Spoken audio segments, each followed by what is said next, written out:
Good afternoon, Martha. And I'm so glad to be here. It's been a while since I got to see all of you, and I'm just so pleased that you all came today.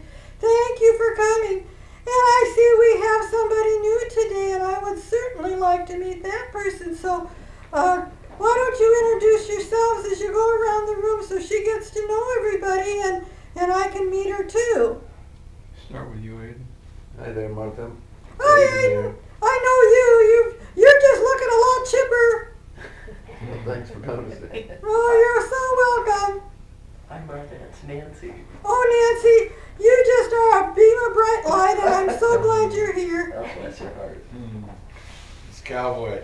Well, Cowboy, glad to have you back. You always bring a really good spirit to the room, so thanks for coming. Thank you. And I'm Mac. Mac, your help is important, and we want everybody to know that you are so supportive and take care of so many things. We want to thank you. I'm glad to do it, Martha. Well, thank you very much. I'm Kimberly. Well, Kimberly, I haven't met you, and I'm so glad to meet you. Thank you. And I'm so glad you're here, and I hope you keep coming back, because we just love doing these circles, and the more the merrier. Thank you. And I'm Mary.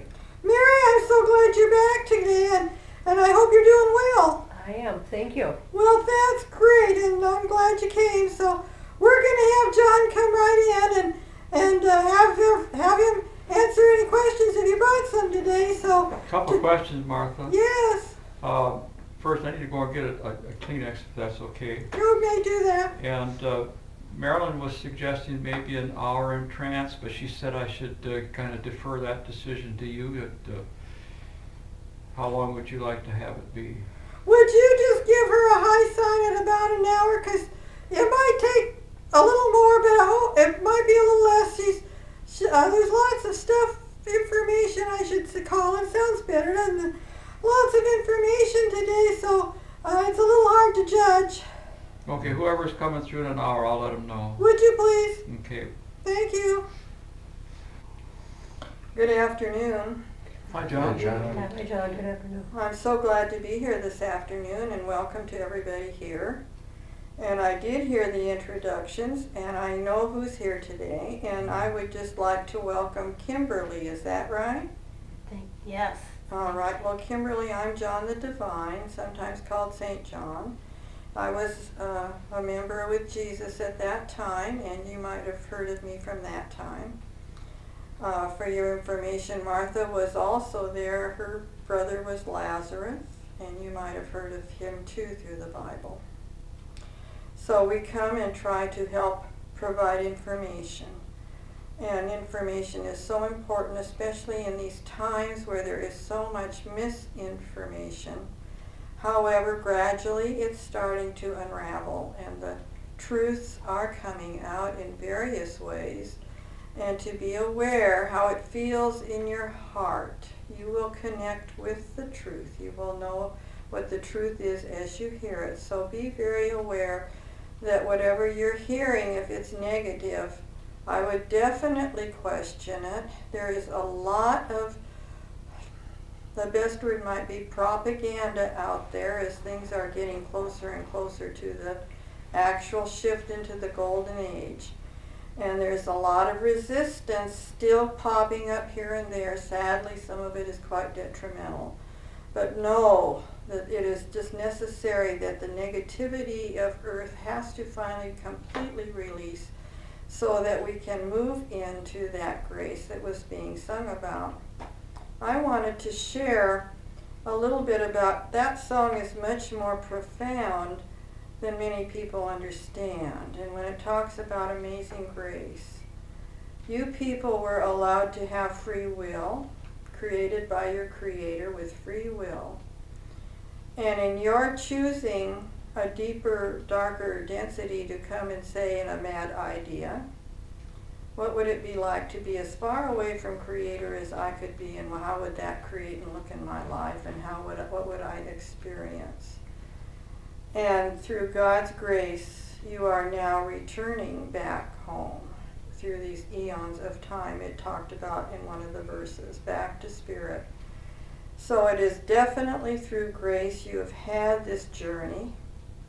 And this cycle of time is coming to a new cycle, and we're going to talk about that today. Before we go on with any more, I just want you to realize that this amazing grace has always been with you. And that song, if you really meditate on what it's saying, there is a much deeper version spiritually, and it just really touches the material surface of what you're seeing in your lives. But spiritually, if you dig deeper and see deeper with your third eye, you can also see how it represents your spiritual life circle and cycle too. And there's therefore, as even though it's symbolic in the circle of life of leaving Creator and moving into a manifested third dimension, which we're going to share more about today, that the way home has always been provided. And you do not have to fear the news or internet information or any particular books that are fear-based. They are just there to distract you from knowing that your way home has always been there for you. And what that song is saying is that it is time to wake up and see what that journey was all about. So I would like to now open, if there's a question or two that people have been bringing today, we would like to help you out with that.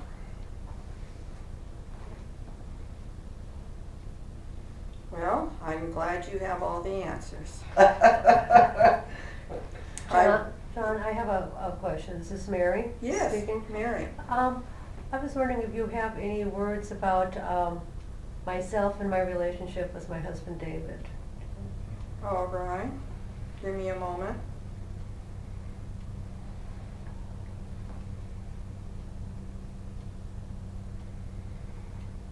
He has become a big lesson in your life, hasn't he? Yes, he has.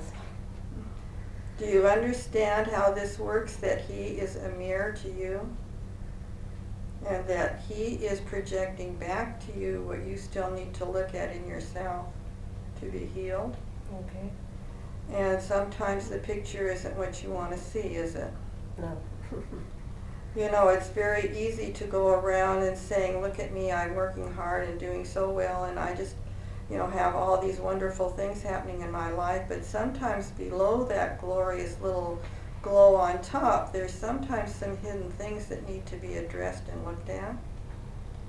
And it's necessary to put the light of God on those things and see them for what they truly are, because that's how you heal your soul, is by finding each of those individual parts of your personality and loving it by loving others. What I'm hearing is that there's some love that's missing in your soul that still needs to be there, and you came the right day, because tonight Archangel Ariel will be providing some healing that will be helpful for this. So I choose to tell you to be very aware that when Archangel Ariel comes in with her information today, it will help put you on the right path for healing that relationship. You see, the relationship is really between you and God. Yes. And what you send out from that then will change your environment. You really are the creator of what's around you. And when your soul is healed in that part, then your life will be healed in that part also. Does that make sense? Yes, thank you. Well, it's not always easy to look at ourselves and take responsibility, Mary. I Right. congratulate you on your courage to say, I'm willing to let a little light into the situation. That is a very brave act. Thank you. Sometimes very painful, but very brave. Yes. I guess I would have a question. Yes. Is there anything that I should be aware of? Well, the similar information would be quite applicable to your situation, as you probably picked up on that.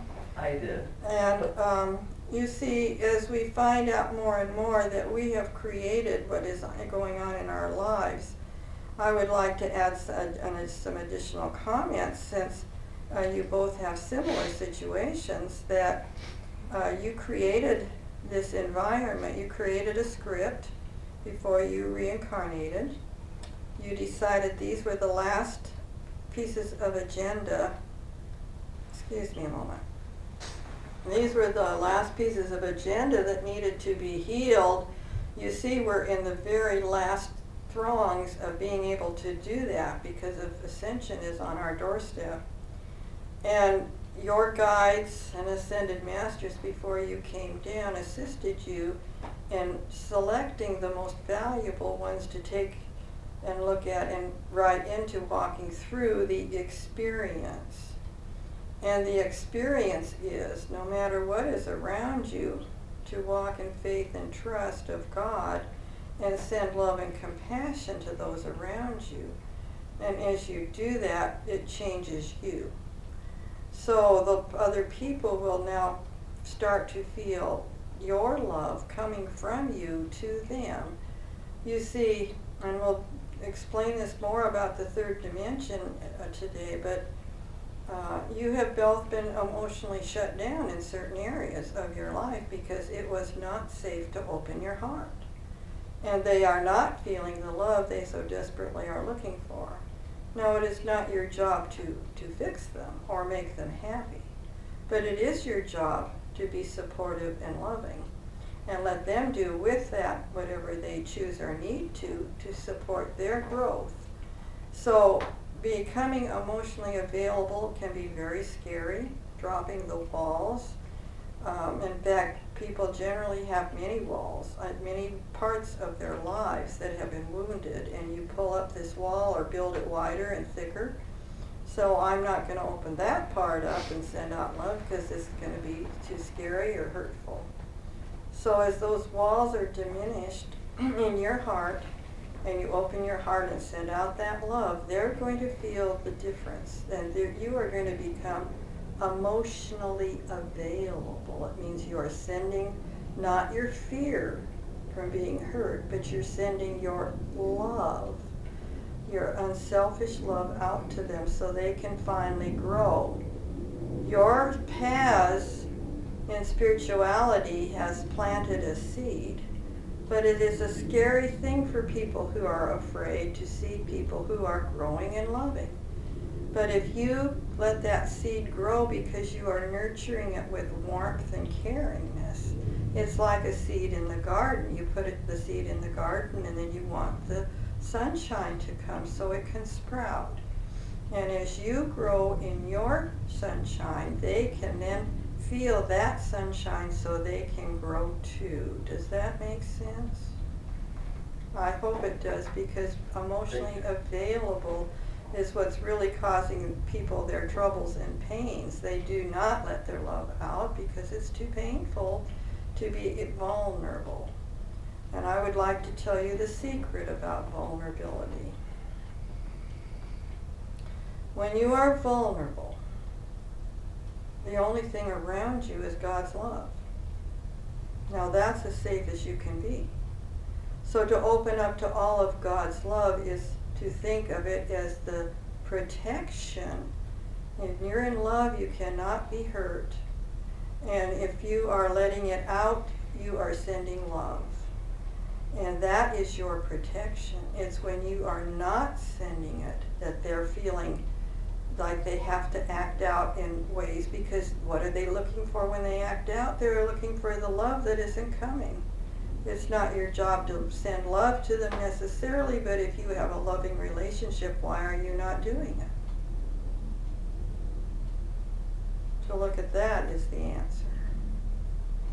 Does that help both of you? Thank you. Oh, you're so welcome.